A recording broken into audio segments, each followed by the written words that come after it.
blessure d'âme. Alors moi, la première chose que je vois, c'est impact terrestre.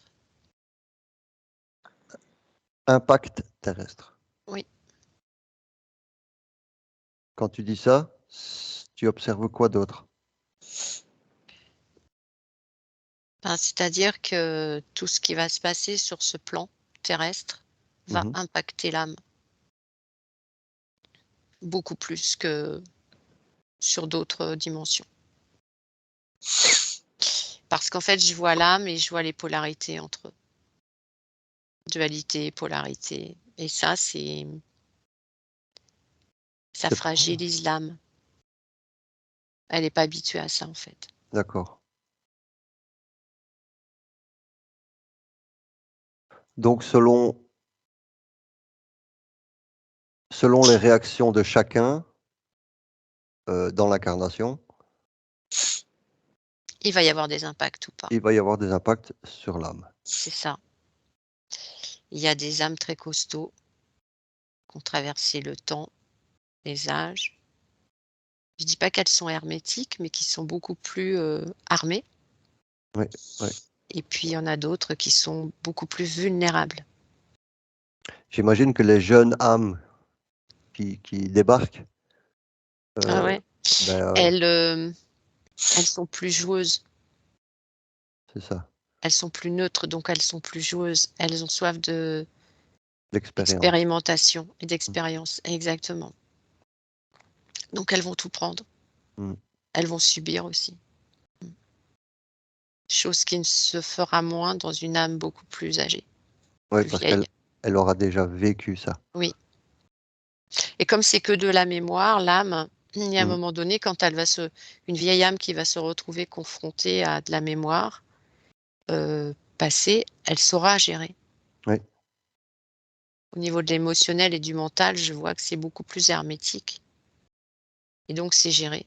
d'accord. Pourquoi dit-on qu'il y a 5 blessures d'âme? Déjà, est-ce correct? Lorita, tu sais répondre? Oui, c'est comme, enfin, c'est correct et incorrect en même temps, si tu veux. C'est comme si c'était les 5 blessures d'âme, si tu veux, c'est comme si toutes les âmes passaient d'office, à un moment ou à un autre, par ces 5 étapes. Mmh. Mais à côté de ça, t'en as des milliers d'autres, en fait. Et tout le monde passe.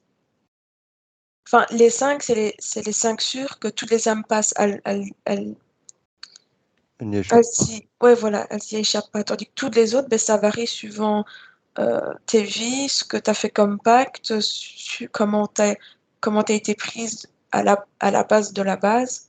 Enfin, c'est Oui. vraiment. Donc, on pourrait dire qu'en fait, celles qui sont nommées les fameuses 5 blessures d'âme, c'est Les portes d'entrée, les centrales. Ouais. Ouais. Et l'abandon, le rejet, et cetera. C'est des grosses portes d'entrée. Je vois des grosses portes, tu sais, très, très grosses, très, très lourdes. C'est ouais. les portes d'entrée. Voilà. Une fois que tu rentres, ah bah là, comme dit Loretta, derrière, il y a 1000 autres impacts Mhm. que tu Subdivision. vas gérer ou moins gérer ou voilà. L'abandon peut générer derrière une dépression, tu vois? Et Oui, la dépression peut générer derrière une grave maladie, tu vois? En fait, ça fait ricocher à chaque fois. oui, Mais tu as une porte d'entrée. c'est ça, tu as les grosses portes d'entrée. Ouais, d'accord. Donc c'est même pas une question de choisir la bonne porte ou pas, c'est que tu ne gères pas du tout, l'entrée de la porte. Ouais, non, en fait, c'est la porte qui s'ouvre toute seule et puis toi, tu entres. Hein. Oui. Exactement, T'es aspiré dedans. exactement. Ouais. Mais ce que je vois aussi, c'est que tu rentres dans une porte Mhm.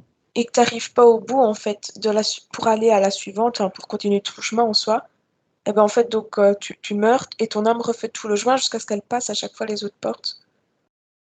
Donc, tu as encore des âmes qui sont même pas passées, enfin, qui n'ont même pas encore eu les 5 blessures, les 5 principales. De base, ouais, ouais. Parce que sur les blessures, on a tous été confrontés, alors je vois sur cette vie-là, les autres, et cetera, à tout ça, hein. Il est D'accord. impossible qu'une âme terrestre, elle n'ait pas subi ces blessures-là. En fait, ça renforce, Ça ça renforce. ramène de la mémoire qui renforce en fait. Oui. Pour te dire, ah bah non, ça j'ai déjà presque donné, ça m'intéresse pas, je veux passer à autre chose. Mais comme ce sont les 5 premières portes, l'âme, elle va encore plus loin derrière, tu vois? Ouais. Elle va beaucoup plus loin parce que derrière une porte, il y a 10 étapes et peut-être que l'âme, dans le rejet, elle est à la 9e étape de la porte du rejet. Oui. Mais après là, c'est chaque expérience qui fera, une histoire. D'accord. Par contre, il y a une autre question qui me vient en tête, c'est qui a créé ces blessures d'âme? Parce qu'en fait, quand je vous entends parler, on dirait que c'est quelque chose qui a été créé pour faire durer, pour maintenir, l'être Ah bah oui. dans cette sphère qu'on appelle, la terre, hein, l'incarnation. Parce qu'en fait, Ouais, c'est c'est une grosse, grosse création ça, bien sûr. ouais, et qui a créé ces portes? On va les appeler comme ça. Moi, je vois enfin, moi, ça m'englobe mais ça m'englobe tout ce qui est astralité, mais puissante, en fait. Mmh. Comme si, en fait, ça les ça leur permettait que nous, on y reste de notre propre volonté, parce qu'on veut terminer le chemin, en fait, en soi. L'âme veut terminer son chemin. Oui, donc l'incarné, c'est lui qui s'auto-flagelle Exactement. en se disant: «Je vais aller au bout de la porte du rejet». Voilà. Or que tu peux, en fait, si tu as conscience de tout ce qui se passe, tu peux les sauter, en fait. Et aller directement à pas à ton but final, mais tu pas besoin de cette étape pour avancer, en fait, parce que tu es déjà assez fort.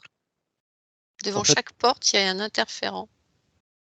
c'est quand même, on y est. Ah bah oui, c'est très, très astralisé, oui, Loretta, elle a tout à fait raison là-dessus et il y a forcément un contrôle à l'entrée pour bien que tu passes la bonne enfin, c'est même pas passer la bonne porte, c'est la porte qui va Oui, te définir à ce moment-là précis de ta vie. c'est Si tu as ça. un décès, si tu perds ton emploi, si tu as plus d'argent sur ton compte, forcément, il y a un sentiment profond derrière. Mmh. Il y a un émotionnel qui s'active, un mental qui tourne et donc tu vas te retrouver face à la porte et forcément l'interférent, il est là pour que tu passes bien la porte, quoi. Ouais, je te l'ouvre et tu aspiré, hop. Exactement, c'est ça. Alors si réellement, on pouvait le faire, heu, on pourrait passer juste outre. On Alors, s je te donner un exemple pour que tu comprennes. Heu, Tu perds un membre de ta famille qui t'était extrêmement précieux. Tu vas passer par des stades de colère, de pleurs, d'un tas de choses de et sentiments, ouais, de ouais. sentiments, de tristesse, d'angoisse, d'être pas bien, quoi, en fait. Tu es conscient de ce qui t'arrive et tu vas gérer ça. Tu vas faire au mieux pour, gérer ça. Mmh. Déjà, tu as conscience de ça et le fait de gérer cette situation va, on va dire, hem, Ça va moins impacter amoindrir les dégâts. ton émotionnel va être moins Voilà, impacté. tu vas t'occuper, tu vas t'entourer, tu vas essayer de comprendre que, bah, oui, voilà, il y a des choses dans la vie qui sont difficiles à accepter et puis tu reprends la même situation où là, tu lâches tout. C'est-à-dire que tu ne contrôles plus rien, donc tu vas plus manger, tu vas déprimer, tu Mmh. vas prendre des médicaments et là, c'est la porte ouverte à l'apocalypse, quoi. Parce Ouais, que tu es interféré, on te contrôle et là, tu as plus du tout ta conscience, ouais, donc là, tu deviens, totalement de la nourriture. tu deviens totalement de la nourriture et tu deviens complètement, manipulé. Parce que du coup, les autres vont avoir peur de toi. C'est terrible, hein, parce que je vois là, au niveau des portes, il y en a pas qu'une qui s'ouvre, hein, elles s'ouvrent presque toutes, hein. Mmh. Parce que tu as le rejet des autres, parce que tu as l'abandon des autres, tu vois? En fait, ce que toi, tu es en train de vivre, sans t'en rendre compte, ça va calquer sur les autres qui vont te rejeter, qui vont t'abandonner et cetera. Ouais, Donc ça crée un fossé. ouais, c'est juste. Donc dans chaque épreuve, on a le droit d'être triste, on a le droit de pleurer, mais être un peu en conscience de ce qui se passe peut énormément aider, en fait. En fait, on se fait à chaque fois piéger par le plus gros piège, c'est l'émotionnel, hein. Mais l'émotionnel, on nous l'a mis exprès, c'est-à-dire que c'est un mouchard. Mmh. On l'avait déjà vu ça dans une séance. C'est un mouchard. C'est le moyen de nous contrôler Ouais. et chaque épreuve d'une vie, est souvent difficile à affronter et il est impossible d'être hermétique et de n'avoir alors Aucune émotion, ouais, c'est possible, mais c'est possible. Je vois qu'il y a des gens, oui, qui sont arrivés à ce stade, de amoindri, l'indifférence amoindri. totale, Ouais, mais là, ouais, ouais, ok. mais c'est pas notre, fabrication de départ. On a un émotionnel, sinon on tendrait pas nos bras et on les entourerait pas sur les gens qu'on aime si on n'avait pas d'émotionnel. Ouais. Est-ce que c'est quelque chose qui peut euh, se forger avec le nombre de vies d'incarnation?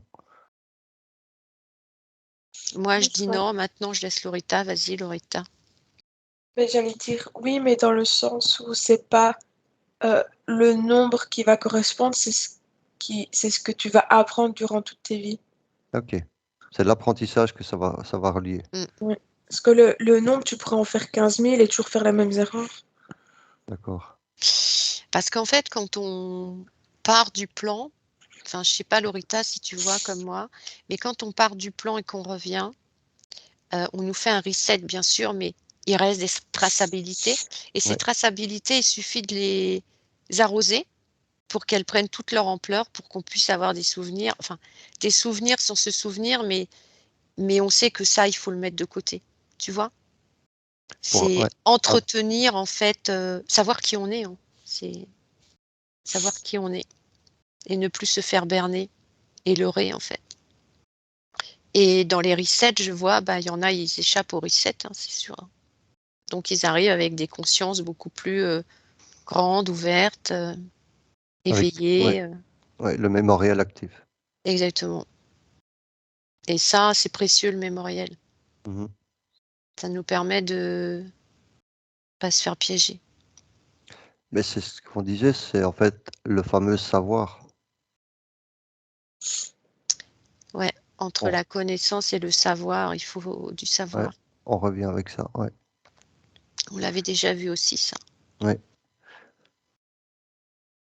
Par contre, il y a une correspondance avec une certaine physicalité des personnes et une blessure d'âme bien particulière. Bon, je prends un exemple au hasard. Je ne suis plus sûr de ce que je raconte par rapport à quelqu'un qui est assez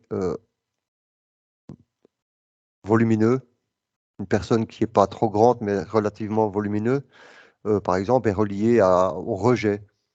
Quelqu'un qui est élancé, mince, est plutôt sur l'abandon. C'est C'est juste ou c'est pas alors, juste ça? moi, ce que je vois, Lauretta, elle donnera sa définition, peut-être différente de moi, mais alors moi, je dis que ça correspond pas. Par contre, la personne qui est un peu enrobée et trapue, elle est pas dans le rejet. C'est les autres qui vont la rejeter. Mhm. Parce qu'elle est grosse, parce que elle est un peu de forme, parce qu'elle est peut-être pas, physiquement, elle correspond peut-être pas, à l'idéal, quoi. Donc ce sont les autres qui vont la rejeter. Maintenant, une personne qui est mince, non, non, ça n'a rien à voir. Si tout le monde est confronté, petit, grand, moyen, malade, pas malade, non, ça n'a rien à enfin, moi, je vois bien que ça n'a rien à voir. Par contre, c'est le regard des autres et c'est souvent le regard des autres qui te renvoie du rejet, qui te renvoie de l'abandon. C'est pas toi qui es abandonné, c'est toujours l'extérieur. Ouais, Tu vois? Quand tu te sens abandonné, c'est l'extérieur qui t'abandonne, mais toi, tu es jamais abandonné à oui, c'est ça. l'intérieur de toi, puisque tu dois être, en phase avec toi-même et en accord parfait avec toi-même. Donc c'est Ouais, toujours l'extérieur, donc c'est de l'astral encore ça. ouais. Donc c'est de nouveau quelque chose qui est, en fait, ça peut être. on- je pense que celui qui a pondu cette histoire par rapport au physique et aux, aux blessures, le rapport qu'il y avait, c'était principalement vis-à-vis du regard des autres. comme tu as dit, celui qui est un peu enrobé, ben, en fait, il va se sentir rejeté par rapport au regard des autres. Celui qui est Ouais, fin, qui est voir la mince et... version de Lorita, mais moi, c'est flagrant, c'est bien ce que je vois. Ouais, ok.